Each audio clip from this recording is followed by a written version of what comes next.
Good evening. Aston Martin Racing has pushed ahead with its appeal against Sebastian Vettel's disqualification in the Hungarian Grand Prix and also requested a right to review alongside the appeal.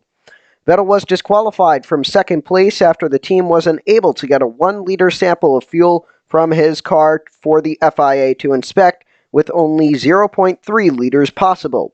However, Aston Martin was certain the required amount of fuel was in the car and immediately lodged its intention to appeal. The team had 96 hours to confirm it would appeal or withdraw it, but as well as pushing ahead, it also believes it has found significant new evidence relating to the incident, and so is requesting a right to review the penalty. While the appeal will be heard by the FIA, as with the recent Red Bull request for a right to review, Aston Martin will need to convince the stewards that the evidence is both new, as in unavailable to all parties when the original decision was made, and significant. If it manages to do that, then the penalty will be reviewed, but there are no guarantees it would be overturned on that basis.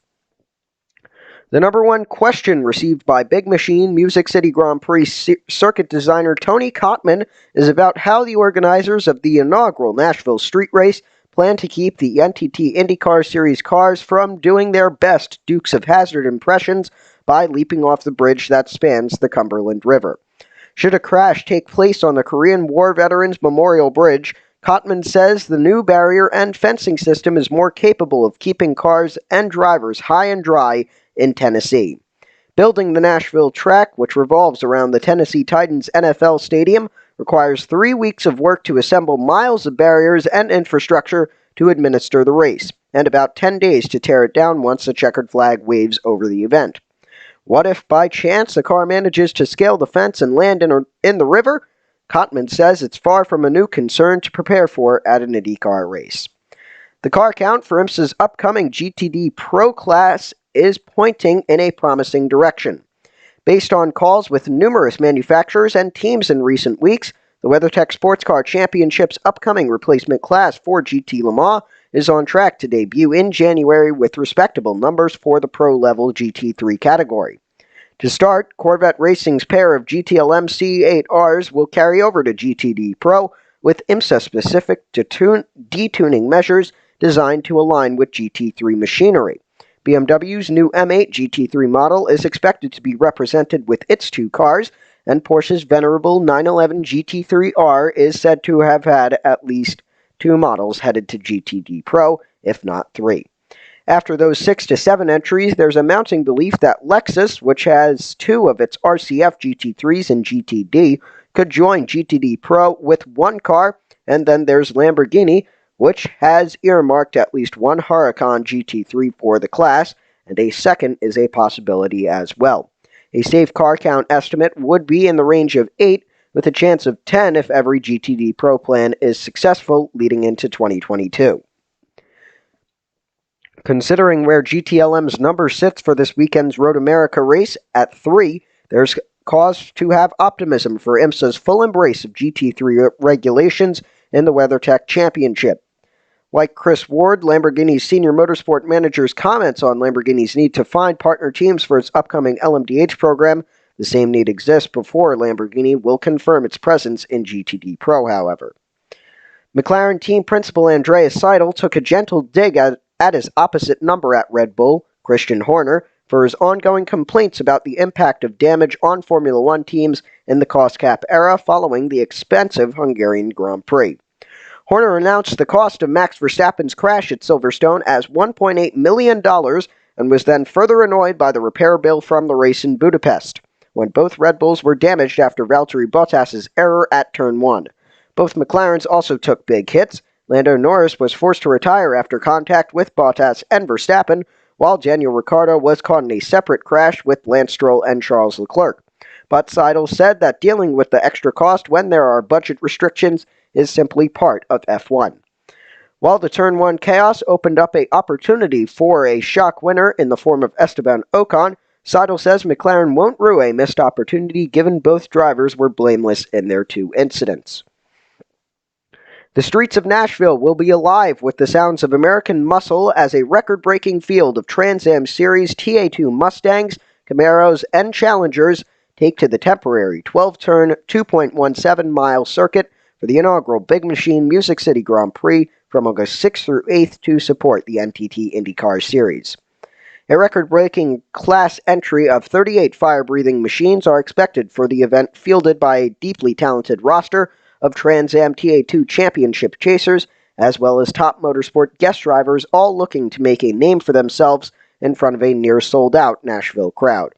With the course being new to the Trans Am schedule this season, the drivers will have to get up to speed quickly on Friday, August 6th for practice before going straight into qualifying on Saturday morning, August 7th. The drivers will finish the fight on the streets on Saturday afternoon. For the Big Machine, Vodka Spiked Coolers presents the Franklin Road Classic with Race for RP. The full 100-mile sprint will air just hours after the winner takes the checkered Saturday on CBS Sports Network at 8 p.m. Eastern Time. Seven-time MotoGP champion Valentino Rossi will switch to racing cars after he retires from two-wheeled competition at the end of this season. The 42-year-old announced on Thursday that this will be his last in MotoGP, and that plans for the next chapter of his career are already being formulated. Rossi has dabbled in a variety of car racing during his bike career. This year, he finished on the GT3 class podium at the Gulf 12 Hours in Bahrain in a Ferrari. He has also made 3 starts in the World Rally Championship and had several tests in a Ferrari F1 car between 2006 and 2008. In explaining his reasons for calling time on a 22-year career at bike racing's top level, the Italian said that he was guided mostly by his recent results. NASCAR Truck Series competitor Chase Purdy will miss this weekend's race at Watkins Glen after testing positive for COVID-19. A.J. Allmendinger will substitute for Purdy in Saturday's regular season finale. Purdy is 21 and is a rookie with GMS Racing. Watkins Glen will be Allmendinger's first Truck Series start since 2008. Allmendinger has 13 career starts in trucks with a best finish of second at Charlotte. Purdy is 19th in the point standings, and because he won't race this Saturday, he is knocked out of the playoffs. His best finish of this season is a 15th place at both Nashville and Pocono. At 27 cars, the Music City Grand Prix has all the appeal of a throwback IndyCar race where pit lane, the paddock, and the grid were packed with an incredible number of entries. It's been nearly a decade since the NTT IndyCar Series had 27 or more cars to deal with outside the Indianapolis 500's traditional field of 33, and if many of the plans to motion by its teams come to fruition, Nashville's big turnout just might be a preview of what's coming next season. With 24 full-time entries in place for 2021, it's in the expansion plans and the return of at least one team where the optimism is rooted for the 110-year-old racing series. Meyer Shank Racing will add a second full-time car for the Indy 500 winner Helio Castroneves in 2022, and to get the party started, MSR and Castroneves will be on the grid at Nashville as the Brazilian uses the final stages of the championship to prepare for the future. The number 06 MSR Honda takes us up to 25 cars next year, assuming there is no downsizing in the current field.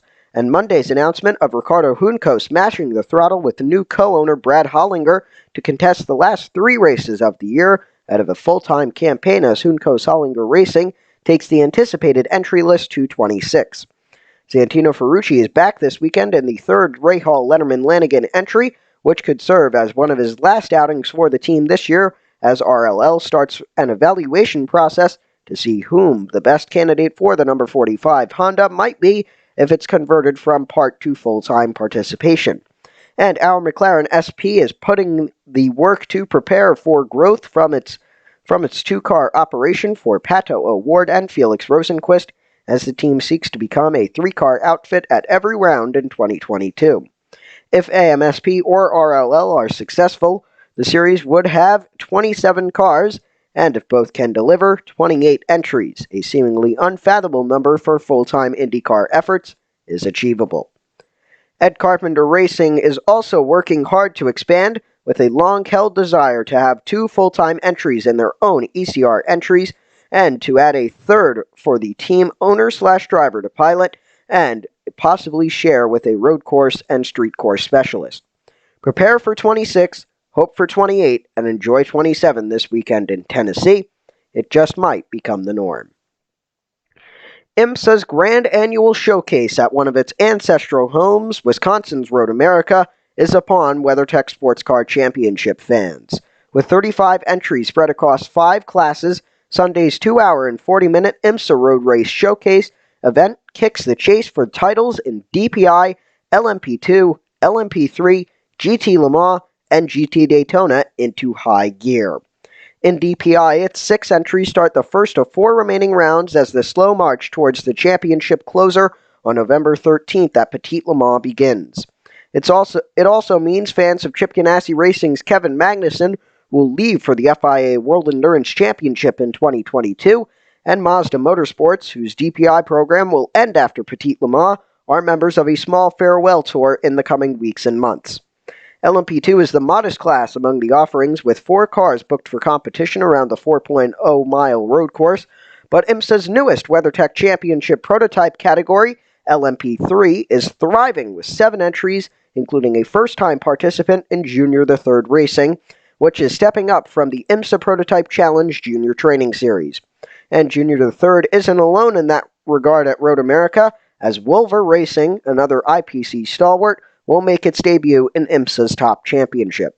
GTLM, with 5 rounds left before it's dissolved and replaced with GTD Pro, has its familiar threesome of Corvette Racing's C8R Duo and the lone WeatherTech Racing Porsche. In GTD, the wild adventures of 15 cars hailing from 8 manufacturers will serve, as it always does, as the best race within a race. Like GTLM, Road America marks the first of 5 fights left, and in this case, it's to settle the Pro-Am GT title. The Road Race Showcase goes green at 2:40 p.m. Eastern Time on Sunday, with live streaming coverage on NBC Sports Gold Track Pass, and later on cable with NBCSN at 8 p.m. Eastern Time. And that's our report on MDM tonight. For everybody at MDM Racing, I'm Matthew Merlino, and good night.